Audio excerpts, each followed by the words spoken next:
বড় বড় বলতে আমাদের কাছে আপনারা না কিনে এরা হাজার টিকিট বিক্রি, এদের কাছে আপনারা না কিনে ইনার কাছে আপনারা কেন কিনেন? এবং শেষ করে দিন, এবং আপনারা যে তার কাছে টিকিট কিনেছেন এই টাকাটা আপনারা কিসের মাধ্যমে লেনদেন করেন? মানুষের মাধ্যমে লেনদেন করছি।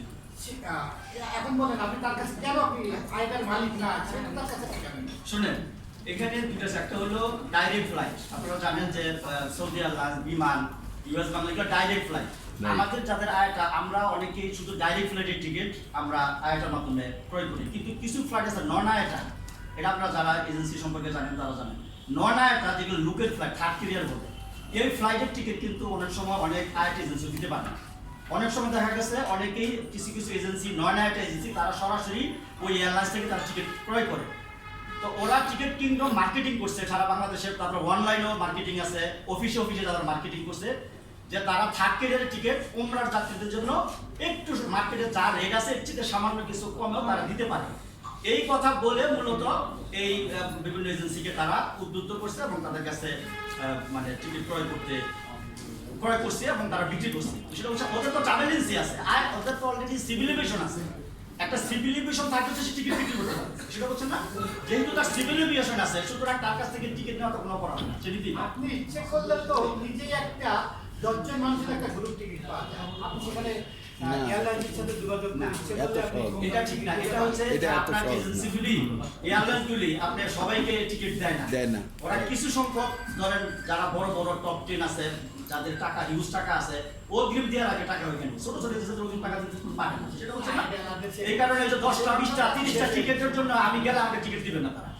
এই জন্যই মূলত এই ধরনের এজেন্সির কাছে আমাদের যাইতে হয় টিকিটের জন্য, যারা নয়না একটা থার্ড ক্যারিয়ার টিকিট বিক্রি করে যাইতে হয়। এখন তার তো সিভিল এভিয়েশন আছে, তাহলে তো এখানে আমরা তো মানে কোনো অপরাধ করি না তার কাছে টিকিট ক্রয় করি, ঠিক না?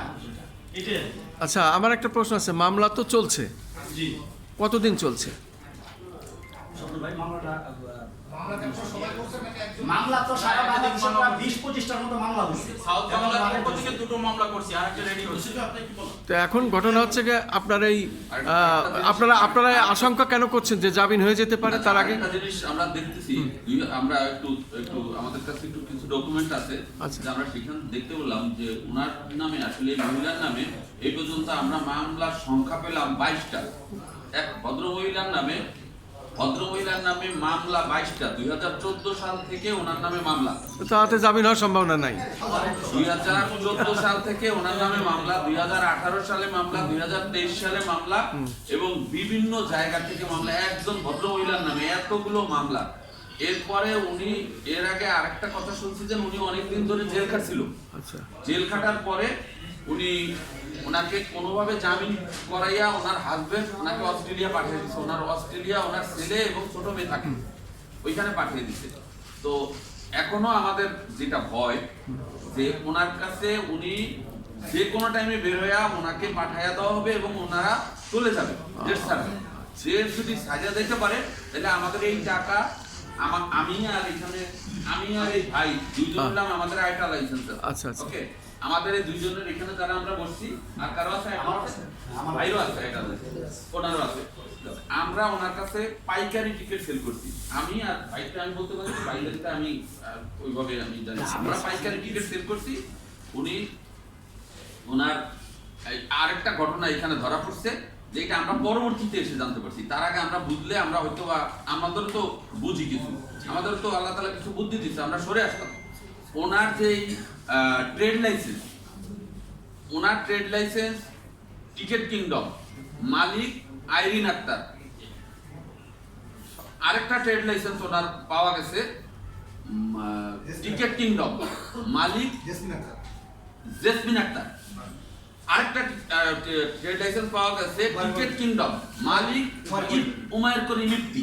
দেখেন, জেসমিন আক্তার হলো এই মহিলার মামাতো বোন, উমায়ের করিম ইফতি হলো এই মহিলার বোনের ছেলে, ভাইনা। তার মানে পুরাটা একটা গ্রুপ, একটা নাম দিয়ে তিনটা ট্রেড লাইসেন্স করে তিন জায়গায় 3 রকমের সিস্টেম, এক একটা এজেন্সির সাথে এক রকম করে ওনারা চক্র কাজ করছে। এরপরে যেটা আমাদের সাথে যেটা ঘটছে, তারপরে তো চেক পাইলাম, চেকের সাইনটাও আমরা সঠিক পাইনি। আমাদেরকে যে চেক দিছে, আমাদের সাথে ওনার কন্ট্যাক্ট হয়েছে, উনি আমাদেরকে কিভাবে টাকা দিবে, উনি কিভাবে নিবে, আমরা ওনার সিকিউরিটি হিসাবে ওনার কাছ থেকে চেক রাখছিলাম। সেই চেকের যে উনি যে সাইন করছে, এই সাইন ব্যাংকের সাইনের সাথেও মিল নাই। তার মানে উনি এখানে আরেকটা প্রতারণা করছে। ওনারা আসলে একটা চক্র, এটা আমরা পরে বুঝতে পারছি। মানে বড় একটা সিন্ডিকেট আর কি। ভাই একটা প্রশ্ন, আপনি আইনার মালিক, আপনি কি আইনার কাছে টিকিট বিক্রি করছেন? জি জি। আর ইন্ডিয়া হচ্ছে আইনার কাছে টিকিট ক্রয় করছে। উনি আইডিন আপনার কাছে সংবাদ সম্মেলনটি জাতীয় প্রেস ক্লাবে অনুষ্ঠিত হচ্ছে।